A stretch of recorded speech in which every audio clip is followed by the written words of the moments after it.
But Nick, I want to start first with the Giants. So going into week 17, we all knew that they had a slim shot at the playoffs. They had to beat the Cowboys and hope the Eagles defeated the football team. They did part one at 1 o'clock. They beat the Cowboys 27-23. And then their fate lied in the 4-10-1 Eagles' hands. So, and the Eagles, unfortunately for Giants fans, did not win that game. So, Nick, I just want to start off with what you thought because there's a lot of controversy with tanking with the Eagles. What was your reaction watching that game?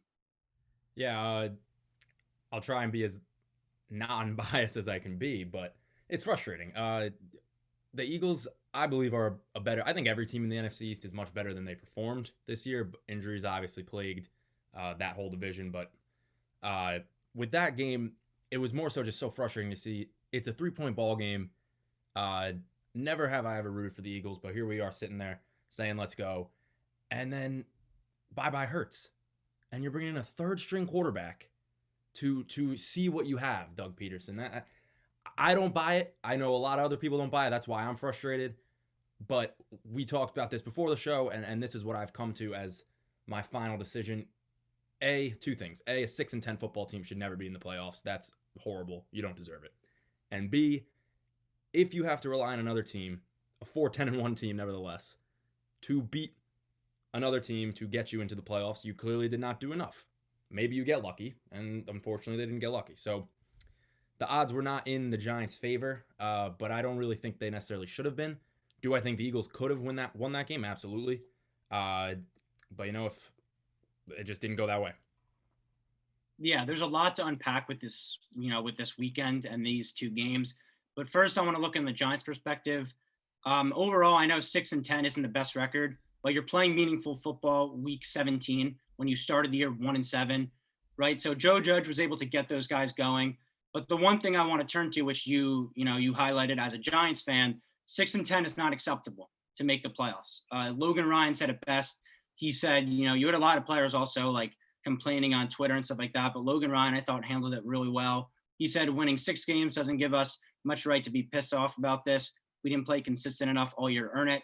And that's true, right? As you said, if you're leaving your fate in a 4-10-1 football team's hands, you have to take what you get with a grain of salt. Obviously, you want to talk about Sudfeld and how you don't feel that it was looking for something to prove. I just want to talk about Nate Sudfeld for a second because he's been on the Eagles for 40 years. He's not some journeyman practice squad guy they called up last week and they're just throwing him out there, right? This is a guy who's been with the organization for 4+ years.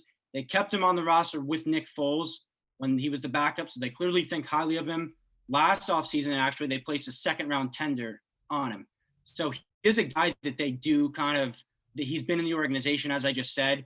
And going into the game, all week, Doug Peterson did say he was going to see some action in this game. He was going to take some snaps. He's a free agent at the end of the year. You do want to see what you have. Can he be a backup? Who knows what's going to happen with Carson Wentz and Jalen Hurts? That's a whole nother discussion. But if you need Nate Sudfeld to play emergency football, you want to see if he can do it. You're eliminated from the playoffs, so this game doesn't mean much. But the one thing I will say that I think Giants fans, and I know you are probably frustrated about, is the timing. Because it's coming off, the Eagles have a chance to tie the game, right?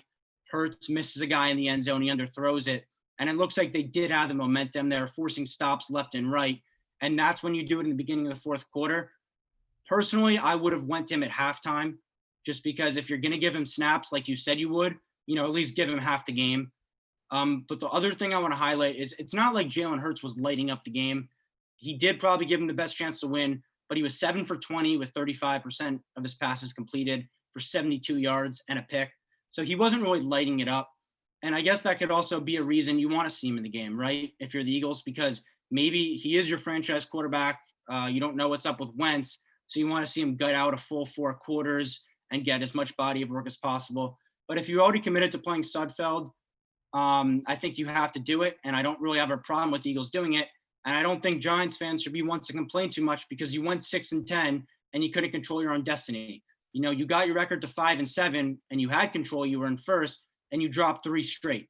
So if you win just one of those games, you're in the playoffs right now. So going 6-10 with everything that happened, I don't think they have much to argue about. But obviously, there's the tanking element, which is a very fascinating one.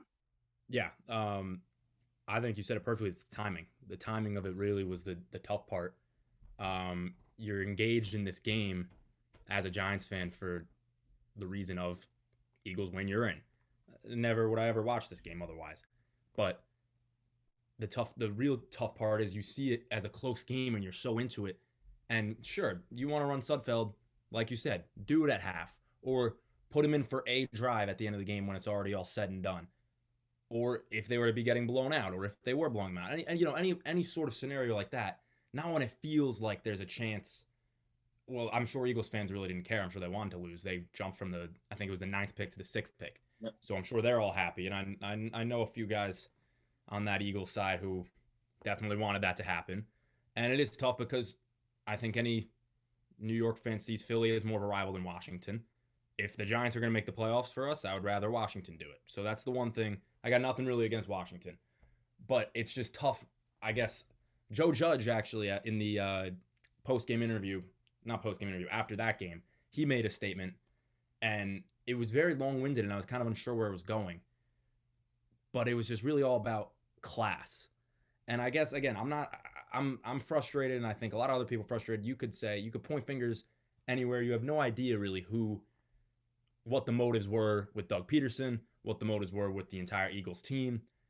But it does seem from an outside perspective, and a lot of guys on that team, which I think is going to be the real repercussion from that game, a lot of guys are going to give up on Peterson. And what Joe Judge said is that his football team with the Giants will never be taking the foot off the gas. It's always 100% playing as hard as you can, no matter, you could be 0-16, you could be 15-0, whatever the record is, whatever the scenario is, it's never foot off the pedal and let's see what we got. It's very different approaches. I'm not saying, I'm not happy with Doug Peterson. I don't think he should be a coach in Philly anymore. But that was his coaching decision to do that. So as a coach, you have to respect it. Do I think he should be fired? Absolutely. But it's just tough when you see that. It almost seemed like they were giving up in a way. And that's what I think is really the hard thing to swallow as a Giant fan. You said it perfectly. We got to deal with it. But it's the hard part to swallow. It seemed like they were giving it up. Yeah, it should be noted Doug Peterson is expected to be back. And is this a move that he makes without knowing he has that comfort? I don't know. Yep. Maybe not play a role. He's probably known he's going to be back. He is a Super Bowl winning head coach. I think it would be a little rash to move on from him now. It's the first year they haven't made the playoffs really since Carson Wentz's rookie year.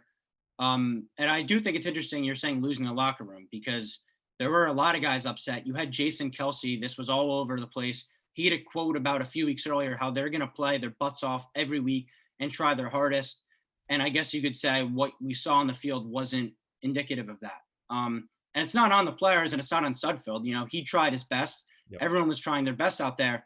But I guess where it gets frustrating is it's the coach making the decision to pull Hurts and play and go with Sudfeld. So I do think that is something that it's going to be on Giants fan minds the rest of the offseason.